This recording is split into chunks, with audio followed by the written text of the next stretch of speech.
आप देख रहे हैं टाइम्स ऑफ पब्लिक। मेरा नाम प्रकाश कुमार। हमारे साथ बातचीत करने के लिए राष्ट्रीय जनता दल के जिला प्रवक्ता आलोक रंजन जी है। तो चलिए इन्हीं से बातचीत करेंगे, चुनावी मुद्दे पे बातचीत होगी हमारी। आलोक जी, ऐसा को लेकर आप लोग क्या देख पा रहे हैं? मतदाता सूची में गड़बड़ी जो हो रही है, इसको कैसे आप देखते हैं? ठीक है, सबसे पहले आपके चैनल के माध्यम से जितने लोग देख रहे हैं, हम राष्ट्रीय जनता दल की तरफ से तमाम लोगों का अभिनंदन और स्वागत करते हैं। जो आपका सवाल है SIR को लेकर, और हम लोगों ने पहले भी इस चीज़ को लेकर सवाल उठाया था कि जो वोटर लिस्ट का जो स्पेशल इंटेंसिव रिवीजन होने जा रहा है, इसमें हम लोगों को अंदेशा था कि भारी पैमाने पर दलित पिछड़ों का, अल्पसंख्यक समाज के लोगों का, आदिवासी समाज के लोगों का नाम कटने जा रहा है। और देखिए, अभी आज ही इसका रिपोर्ट आया, तकरीबन 65 लाख नाम SIR में हटा दिए गए हैं। हमारा सीधा कहना है, क्या इलेक्शन कमीशन ने जो 65 लाख व्यक्तियों के जो नाम हटाए, हमारा सीधा सवाल है, हमारे नेता आदरणीय तेजस्वी प्रसाद यादव जी ने भी इस सवाल को खड़ा किया है कि क्या इलेक्शन कमीशन ने उन लोगों को पहले कोई सूचना दी कि आपका नाम हटने जा रहा है या आपने इन्यूमरेशन फॉर्म नहीं भरा? क्या हुआ इसकी? और आप बताइए, नीति आयोग की रिपोर्ट कह रही है कि बिहार में पलायन सबसे ज़्यादा है, गरीबी सबसे ज़्यादा है। कौन पलायन किया है बाहर? रोजी रोजगार के सवाल पर कौन लोग पलायन किए हुए हैं? गरीब घर का, गरीब दलित पिछड़े जो लोग हैं वो लोग बाहर पलायन किए हुए हैं। तकरीबन 3 करोड़ रजिस्टर्ड जो है लेबर हैं, बाहर में मजदूरी करने का काम कर रहे हैं। ये लेबर मिनिस्ट्री का डाटा है। 3 करोड़ लोग बाहर गए हुए हैं। क्या उन लोगों के फॉर्म जमा हो गए, सबमिट हो गए? तो ये देखिए, सबसे बड़ा सवालिया निशान है।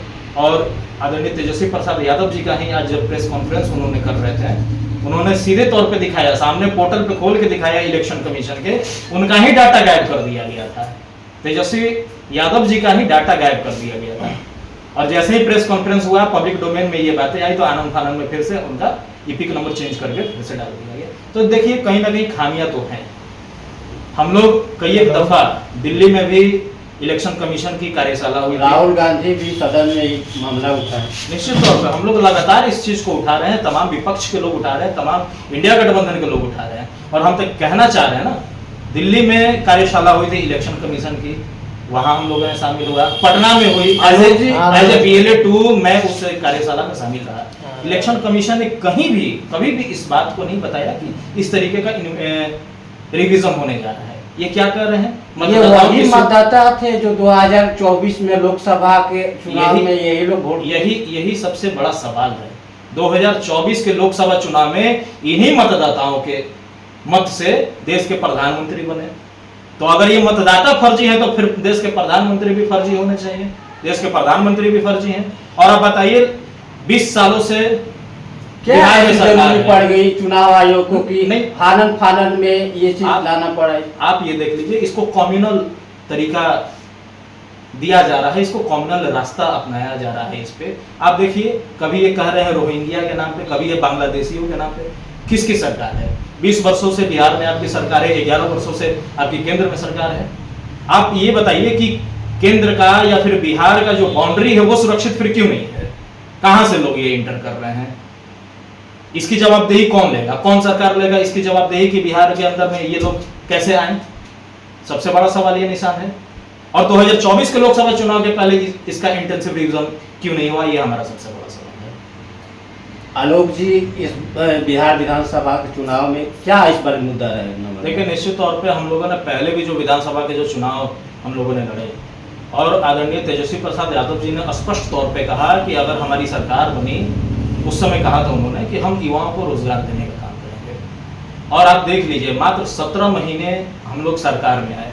17 महीनों में तेजस्वी जी ने जो पॉजिटिव विजन के साथ जो काम किया बिहार के अंदर में, आप देख लीजिए, तकरीबन 5 लाख युवाओं को सरकारी नौकरी उन्होंने देने का काम किया। तकरीबन 3.5 लाख नौकरियां उन्होंने प्रक्रियाधीन कराई। तकरीबन 4.5 लाख से अधिक नियोजित शिक्षकों को उन्होंने राज्यकर्मी का दर्जा दिया। पहली बार बिहार में sports policy, IT policy, tourism policy हुई। बिहार में पहली बार इन्वेस्टर्स मीट हुआ, 50,000 करोड़ का निवेश लाया गया बिहार में। स्वास्थ्य मंत्री थे तो आरा में मॉडल अस्पताल 200 जो फ्री जो दवाइयां मिलती थी उसका आंकड़ा बढ़ा के 700 किया गया। तकरीबन 600 डॉक्टरों को इन्होंने रेड मार के इन्होंने हटाने का काम किया, जो कि मोटी और गाढ़ी कमाई कमा रहे थे और घर पे बैठे रहते थे, नौकरी पे नहीं आते थे, ड्यूटी पे नहीं रहते थे। तो हम लोगों ने लगातार इस चीज को लेकर काम किया और हमारा मुद्दा इस बार भी यही है कि हम रोजी रोजगार के सवाल पे कमाई दवाई। नीतीश कुमार आप लोग से जब अलग होते हैं आपने तो ये बोल के अलग होते हैं कि वो लोग गड़बड़ कर रहा था, इसके वजह से हम लोग देखिए नीतीश कुमार जी की अंतरात्मा कभी कभी जगते रहती है, उनकी अंतरात्मा कभी कभी जगती है। कभी कहेंगे ये गड़बड़ कर रहे थे, और जब हम लोगों के पास आए थे तो कह रहे थे कि भाजपा वाला हमारी पार्टी को तोड़ रहा है, हमारा पटिए खत्म कर देगा। यही ना करके आए थे। लालू जी का पैर पकड़ लिए आके कि हमको बचाइए, हमारा दलवा बचाइए। तो लालू जी तो भाई शख्सियत है, वैसी शख्सियत है जिनका कोई जोड़ और जवाब नहीं है पूरे देश में, पूरे विदेशों में।